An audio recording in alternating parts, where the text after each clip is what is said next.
When I was younger, all I wanted to do was to fuck, to get invited to more parties, and have more friends. But I went to bed frustrated each night that I just wasn't that guy. This video would have been the exact shortcut I would have needed to live that kind of a life much sooner. Don't watch this video next to your mom because I'm not going to tiptoe around any controversial topics. Meaning, if you're easily offended, go ahead and click off this video now. This probably isn't the channel for you. But I'm going to explain to you the social hierarchy in plain English. Because I could remember whenever I was in college, right? I'm probably like 20 years old, but all these guys are walking up ahead of me, and my girlfriend's here too. She's with me, and she ended up also walking up ahead of me. And it's kind of like they have their own group right now, and I'm alone behind them. And I just kind of started doing that because I was tired of saying things to this group of people and it not being heard. It's like I would say things, I would make jokes, and no one would even fucking hear me or listen to me. It felt like I wasn't even a real person to them. So by the end of this night, we're still walking around campus, everyone's joking, having a good time, but I've just kind of given up. I felt like I don't fuck with these people. I don't fuck with being treated like this.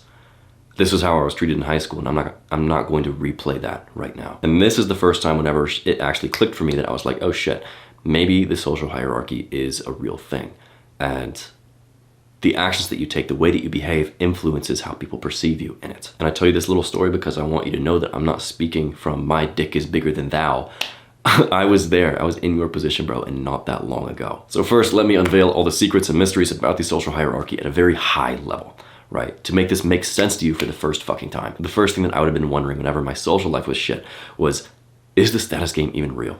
I hear people talking about this high value man, alpha male type shit online. Is it even real? I will tell you, bro, the years that I spent pretending the status game didn't exist were the worst years of my life. Because if it wasn't real, it means that I wouldn't have to try. It means it doesn't matter what social groups I fit into. It doesn't matter how much I try. I would just be who I am. I would just be where I am in the social hierarchy. No matter if I took care of myself, no matter if I took pride in my appearance, if I took social life fucking seriously or not, I would be treated the same. And so naturally, I started not taking care of myself. I started not caring about being social and reaching out to people. And I got fucking depressed, no lie. I was pretending the social status game wasn't real because I was losing it. And I wanted to cope. And you literally know it's real, bro, because you went through high school, right? In high school, this is the most pronounced it ever fucking is. In simple terms, in plain English, we rank people based on 1, power, and 2, warmth, because we want to have this degree of safety around us. We want to know that the people around us, if they are powerful and can change the world around them, that they are friendly to us. And if they aren't, that we avoid them. That we find other people that we can be with who are also powerful and friendly towards us. In evolutionary times, this was really important, and now it still carries over. So we rank each person in the social hierarchy based off of those 2 things, power and warmth, and then we put ourselves somewhere in this hierarchy too. So we can categorize people into these relationships of powerful people that we have to defer to versus people who are our peers versus people who are quote unquote below us. Not arguing it's right, I'm just arguing that's how the human mind works. And the cues that we get for determining how much power and warmth someone has comes from body language, comes from their appearance, comes from social proof. All of these things add up together to create a picture of our social world. So basically your brain is constantly comparing your stats to other people's stats, and it's ranking people. We defer to people of authority, to groupthink. We literally see, there's studies that show that we see people who are in a position of power as taller than they actually are. That's fucking crazy, bro. And the reason why this is even a question in your mind, if the social hierarchy is real, is because you want to avoid it. I'm not gonna coddle you or hold your hand, bro. I'm gonna tell you the fucking truth.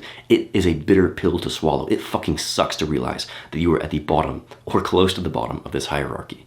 But as soon as you do, and as soon as you realize this shit, you're able to snap yourself out of it. Once you realize how the game works, you were able to improve, and much quicker than other people. And if you're thinking, I don't know if I should play the status game, I don't know if it sounds ethical, bro, it is unethical not to. Because by playing the social game, you live the best life that you possibly can. And not only do you become attractive as fuck, not only do you become a great guy to be around, but you also become the best at what you are naturally inclined to give to the world. Because the only way that you can raise your rank in society is by giving to it. In plain English, in the most simple way I can put this, the world evolves. It changes. And the only way that you are rewarded in life is if you contribute to the world's evolutions. Those that contribute to the next evolution win, and those that don't aren't rewarded at all. I kind of think of it in terms of girls because my mind naturally obsesses over girls, despite how much I don't want it to. But in my life, I kind of see it in periods, right? I was a different version of Luke whenever I was dating Callie versus a different version of Luke when I was dating Elaine versus other girls or casually dating. Like, I kind of see my life in periods of these different girls, right? And I evolved. There were different Luke evolutions throughout this. There's probably been different evolutions of you throughout your life too. Technology in the world changes. Trends about how people act change. Social media changes. Basically what I'm saying is the guy who's trying to sell the unreleased iPhone to people is going to make a lot more money than the guy who's trying to sell a BlackBerry. The last thing before we get into the exact steps is how to not be fucking cringe, bro. Because there's a lot of truth to the social hierarchy, to the fact of being a quote unquote high value man. But it's become so fucking cringe because the fucking keyboard warriors and incels have taken over and obsess over this shit. What you have to do is recognize that this is a truth of life, right? It is important to be a high value man. It is important to raise your rank in the social hierarchy, but don't fucking obsess over it, bro. Go out and act in the real world. Go talk to girls. Go talk to people. Make something of yourself rather than just sitting on your computer and watching high value man content all day. It's not going to help you. All right, now that we have this high level view, I'm going to give you the 5 steps to improving your value in the social hierarchy. And I'll fill you in a little bit more about how it works throughout each step. Step 1 is to build your appearance. Of course, appearance matters, bro. Any soft motherfucker who tries to tell you that it doesn't is not trying to help you. They're trying to make themselves feel better. It is prerequisite to any other progress that you make, because why do you think we have the saying, don't judge a book by its cover? Is because it's what people naturally do, right? We judge people by appearance. We take first impressions seriously because usually, they're right. If someone looks like they don't take care of themselves, they probably don't fucking take care of themselves. If you clicked on a video like this and you've stayed this long, you were probably pretty intellectual, right? You're on the right path. So I'm assuming this is stuff you've already been over. While it is important and it is your foot in the door to every other part of the social hierarchy, I'm not going to spend much time on it. But I will tell you the things that help me the most. First of all, with everything you do, make your appearance reflect who you are becoming, not who you believe you are right now. When I first went to college, I wanted my life to be completely different from what it was in high school, right? In high school, I was so fucking alone. I wanted to become this attractive ass, valuable ass motherfucker. And this is the first time that I started taking my appearance seriously. I didn't believe that I was attractive. I didn't believe that I was charismatic or social, but I started to act like it anyway. I started to do a skincare routine. I started working out. I started learning how to talk to girls, how to flirt, how to make really good friendships. And if I didn't have this vision of who I could become before I felt like I was that guy, I would have never gotten there. So start treating yourself like the guy that you are becoming before you are actually him. Because when you start building your self-respect, taking care of yourself like you're someone who you actually care about, other people are going to start to respect you too. And it's kind of a cycle that builds on it, because you get this proof from the outside world, and then you further prove it to the outside world, you get more proof back. It's a big old cycle. Some practical tips are to start bodybuilding, right? Because a aesthetic physique is always going to look better than a well-fit pair of jeans. Next, treat your hair like a hobby. Your hair is one of the things that changes your appearance the most. Basically, get into it, obsess over it for a while, learn everything you can about it. Buy 5 different products and try out each in your hair. Figure out how your hair reacts to certain ways of being, right? When it's wet versus when it's dry. What if you scrunch it? Experiment with a lot of haircuts and a lot of products until you find the hair that specifically that neutralizes your facial imperfections. And every person, even the most fucking gorgeous people, have imperfections, but they just get really good at balancing them out. So for me, I have a really fucking wide head, right? My head is square as fuck and very wide. So I usually have a bit of hair on this side, right? Because it makes it look softer, more balanced. And when I keep my hair at a medium length, meaning I have some on the back that still shows through, it makes my ears not protrude as much as they would otherwise. Because I got some pretty big ears too, bro. And that's okay, that's great. It just means I had to find the hair that was suited to me. You have to do the exact same thing. Lastly, start a skincare routine. Simply cleanser plus moisturizer. Do it twice a day, morning and night. The biggest thing here is just make it a habit. Right after you brush your teeth, just see it as something that you do. It's not even a question, it's just, oh, I'm cleansing and moisturizing right after this. And when you do, your skin and your face is going to glow afterward, bro. Now that you're gaining your own respect and the respect of other people through appearance, step 2 is building your social proof. This is what most people think of when they talk about climbing the social ladder. Basically, in this phase, just talk to everyone. Whether you think you're gonna be best friends with them or not, just talk to all the people around you. Because the only way that you're going to find the people you genuinely want to be around is by testing a lot of people out. Seeing who has hidden traits that you didn't know about. Seeing who actually has the same interests as you. And when you find these people that you want to hang around, give to them frequently, meaning be a good human being. Genuinely care about the people that you have in your life. Make efforts to show them that you care. Call people on their birthday. Initiate the plans to hang out. Buy them a drink from time to time without expecting anything back. Whenever you form these two habits of creating great relationships and just talking to everyone, your social life is exponentially changed. Because the more people that you know, the more people you tend to get to know. Because everyone has this web of connections that they're just waiting to show to you, right? They're just waiting to let you in on. And the fact is, the more well-connected you seem in the places that you are around, the more powerful and influential you become, simply because of the fact of social proof, right? The more people you know, the more people who trust you, it seems like the people that you don't know yet, they're like, oh, okay, this guy's cool. This guy's valuable and someone that I probably want to be around too, because he has a lot of votes of confidence from people who were already around him. A couple years ago, I worked at Starbucks, and it was very different for me whenever I walked in a coffee shop that I'd never been to, and I was just getting to know the barista there and ordering like, hey, what's the best drink here? It's a very different experience than going into the Starbucks that I worked at, where I knew all of the people behind the counter. I knew all the regulars who were already in there. Some of these people were in my classes, and I was saying, hey, what's up, Donnie? What's up, my guy? Dude, what's good? What's good? Bro, let me have the usual, please. Just talking to people like every 5 minutes, seeing another person that I already knew and catching up with them. It made it so much easier for other people I didn't know to already come up to me. Literally the shyest girl ever gave me her number just because she saw me being social with other people. She didn't say a word, she didn't even talk to me. She just left it on my table and walked away. In this phase, you were treating socializing like a part-time job, meaning your action step is to dedicate 15 hours per week just to being social, just to getting out and doing something. Purposefully get good at charisma, because all it takes is mastering a few personality habits and developing your character for you to become someone who's very, very likable. There's a link in the description if you want my personal one-to-one help with that. Step 3 is building sexual proof. Before you go find the one, the perfect girl for you, bro, talk to lots of girls.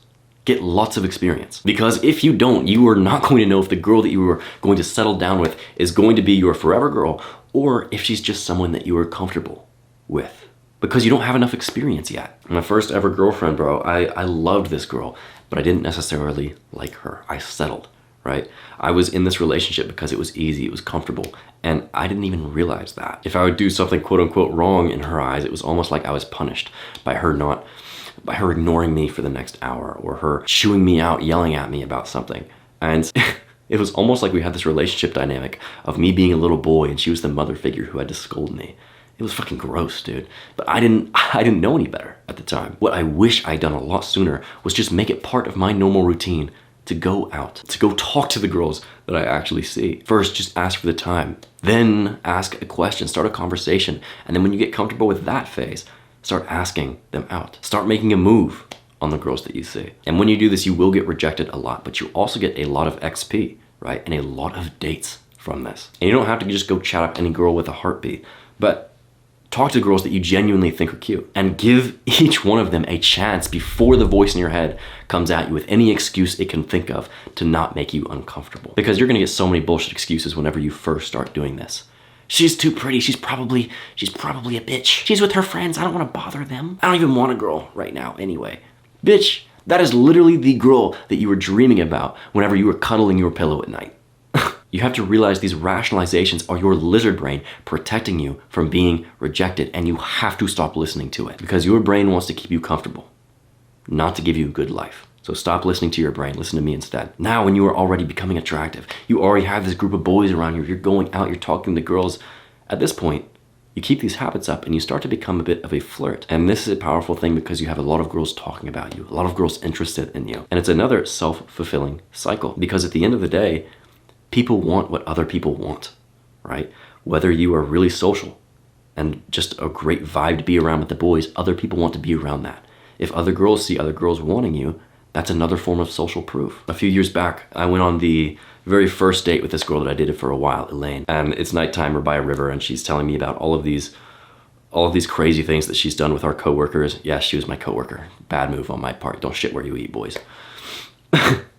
But she's telling me about all these crazy things she did with her coworkers, with our coworkers. But one of these crazy things she did with our coworkers was they had a PowerPoint night where they rated and talked about every single person that we worked with. And on my slide was one bullet point, and it was, and I quote, "Everyone wants to fuck." And I don't say this to brag or to spit on my own dick, but because I want you to know that this is fucking possible, right? I used to look like this, bro. I'm 5'9" on a good day. I used to look like this. I made this shit happen. And so once you have this element of social proof with girls, and even before, honestly, bro, this is why we talk about having an abundance mindset with things, right? If you feel like you were abundant in girls, you act in a way that kind of signals that low key, right? You don't have to overtly show like, I get so many bitches, I get so many girls, and like have like 3 girls on your Tinder profile. But you can just, in the way that you speak, in the way that you carry yourself, and the way that you have self-respect and you don't tolerate shit from women, you can kind of show that you pull. The biggest mistake whenever you start getting past this point that I fell into, and probably the first thing you're gonna fall into, is whenever you first start getting lots of attention from girls, the pull to settle is so strong, bro. Holy shit. But you have to realize and keep in your mind that there's no true one, despite all of the Disney upbringing that we had, where we were told that there's one girl who's going to make your life fucking perfect. There's no one. Right? There are lots of different girls. There are billions of girls out there, bro, who would be a great fit for you. And you're telling me that there's no one like your ex? Really, bro? Fact is, there are a lot of different girls that can all fit your needs, but in a different font. Maybe one girl is Times New Roman and another girl is Helvetica. Is that what that one font is? Helvetica? Whatever, bro. Your action step here is continue going out alone or with your boys 15 hours a week, but move through each of the 3 stages. First, ask girls for any question. Then start a conversation with them. Start actually speaking to them. Then make a move. Step 4 is mental value. This is probably the most important step that there possibly is, because your brain is the most powerful and valuable thing that you have. It's what you make every decision with, and it literally determines the course of your life. So if you were to become a valuable person, you have to fill your brain with valuable information. Now, what makes information valuable? Great question. Great question, Luke. I'm so glad you asked. Valuable information is info that is as close as possibly aligned with reality, with what is real, with how it is the world works. Because tying this back in, if you act on info that is correctly aligned with reality, you contribute to evolution, and you're rewarded for that. It's kind of like looking at like dating psychology, right? If you've heard of blue pill versus red pill, it's kind of like what the majority of people accept is true, what Disney movies want us to believe, versus how psychology actually works. And I'm not saying the red pill is all good. It's not. But it's more aligned to reality than just hoping and praying for the one to come into your life. The fastest way that you can start to learn how reality actually works is simply by creating one habit in your life. Every time that you experience pain, reflect on it. Ask yourself why. Why am I seeing pain right here? Because what most people do is they go through life, they experience pain, they blame other circumstances. They keep their head down and just knuckle through it. They work through the pain. Or they just fucking give up. But if you were able to experience the pain of rejection, of a breakup, and think, okay, why? Why do I feel pain right now? You're able to understand reality on a whole different level that most people never even care to try. Okay, I experience pain right now because I was just rejected by a girl. Does that mean I should never get rejected again? No. Does it mean that I should try again and maybe not take it so seriously next time? That could make more sense. That might be more in line with reality. This is how you become emotionally competent, and you learn how the world fucking works while you're at it. This is the biggest mental skill you can ever have, is just asking why. So practically, how do you become mentally valuable to work your way up the social hierarchy? Simply, you have to fill your brain with the information that you need to get what you want out of life. First, you have to decide what you want out of life, and then work to get it. So if you don't already know what you want, you can use this link. It'll take you to the website that changed my life. I'm not sponsored or affiliated. It's just what I use to figure out what kind of life I want to live. Once you know what you want out of life, you have to have 2 types of information to know how to get it. The very first is knowledge. This is specific advice on how to achieve a result. The kind of books you read, and you can see like the sim skill bar above your head, like going up as you read it, right? This could be like a car manual, or how to win friends and influence people. This could be a book on copywriting or sales, Way of the Wolf by Jordan Belfort. This is just in-time information, meaning as soon as you come up against an obstacle, a skill that you need to learn, there is information out there that helps you learn it. The next type of information is wisdom. This teaches you how to think. This is stuff like the 4-Hour Workweek, Think and Grow Rich, Principles by Ray Dalio. These are much broader topics and the kind of books and information that you come back to over and over again just to know how to solve problems broadly. Both types of information are important, but start with the foundational wisdom from people that you trust and just look at who has what you want out of life. Who's rich? Okay, Learn from them on how to get rich. Who has a killer social life? Okay, learn from them how to be social. Start with foundational wisdom from people you trust, then move on to specific knowledge, exact how-to steps. After, wisdom kind of guides you with what to learn. And there are two sources that you need to learn from. The very first is masters. These are people who have mastered their craft. They're not worried about the likes or money or social media anymore. They're above that shit. They're on this next level self-improvement type shit where they're thinking about, okay, what's going to fulfill me the most? Maybe I should write another book to give to the world. The good thing about these people, the pros, is that they are great at huge, broad, overall information, wisdom. The cons is that they are not great teachers because they haven't been where you are in a very long time. The next source to learn from are leaders. These are people who are a few steps ahead of you. The pros with leaders is their information is extremely timely, extremely relevant to you because they were where you are not that long ago. The cons is they don't have the full picture of everything. They're still learning a lot. This is me. I'm not a master. I might win the award for most improved in voice and charisma, but I'm no master yet. I still have so much to learn. But the reason I make these videos is so that you can learn with me. I can take you along the fucking journey. So read books, get the knowledge and wisdom from masters, but also, bro, watch fucking YouTube videos. I'm tired of people being humble and saying, let this be the last YouTube video that you watch and stay off of social media for the rest of your life. Bro, no, watch my content. No fucking lie. The only reason that I got so far in charisma and so far in my life so quickly is because I was consistently filling my head with the wisdom and information and knowledge of other people who were a few steps ahead of me. So yes, maybe cut out entertainment YouTube, maybe cut out TikTok altogether, bro. That shit ruins your brain. But put on YouTube videos when you're not doing anything else. When you're eating or you're washing dishes, listen to them like a podcast. Because this is the only time in history where you have access not only to the fucking masters of crafts, where you can implant and download their thoughts into your own mind, but also the underdogs, the people who are coming up, who are on their way only a few steps ahead of you in whatever niche interest it is that you have. Use that to your advantage. Step 5 is build tribal value. There are different groups, different tribes of people that you can be a part of who are going to value very different things. And these values determine where they put people in their own hierarchies. Meaning the punk rock vocalist might be absolutely adored and worshipped at his show, but you put him on Wall Street and the guys there might not have any respect for his indie soft boy mullet. The point is, whatever tribes you are a part of, whatever groups of people you are in, become the best at what you value. The absolute best at it. Gain lots of knowledge and wisdom around the topic and give the most to your group. What this looks like is you gaining the highest position of leadership that you can and being the absolute best at it. Because leadership is not only fun and emotionally rewarding, it's also sexy. People respect, want to be, and want to be with people who are in positions of leadership. And the more that you do this, the more that you give to the people that you care about, the more you are rewarded with influence, money, status. And eventually, you get to a point where you don't care about those things anymore. You just care about giving to the people that you care about. And until you get to that, you can care about the money and status and all that shit. It's kind of a prerequisite that we have to go through, right? I'm still there, no lie. Now that is your high level plan, bro, to give and get the most out of life by climbing the social hierarchy. Moving from first mastering appearance to social value, to sexual value, to mastering your mind, and to giving value to your tribe. And this is a great roadmap. But if you don't know the practical, tactical steps to gain power and influence through charisma, you're going to fall on your face when you try. Watch this video next to take your first practical steps and act now and become unstoppable.